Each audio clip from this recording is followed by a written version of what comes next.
జనరల్గా ఇంట్లో ఎవరైనా కొట్టుకుంటే రియో గారి రియాక్షన్ చూపిస్తాము. అస్సలు ఎవరు కొట్టుకోకూడదు. ఇంకా అక్కడే ఉన్నాడు, చూపించు. సో ఇప్పుడు వాడు రియాక్షన్ చూపిస్తా. మా అమ్మ నన్ను కొట్టినట్టు యాక్ట్ చేస్తుంది. వాడు ఎలా ఉంటాడో చూద్దాము. అమ్మా స్టార్ట్ చేయి. అడిగాగే ముందు నువ్వు రియా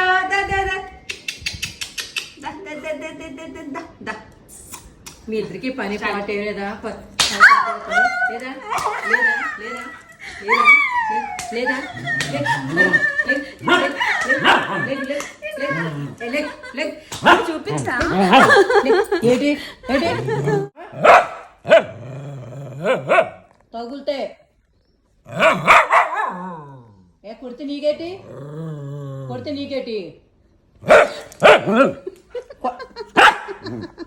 సీతం కట్టుకోక సరే సరే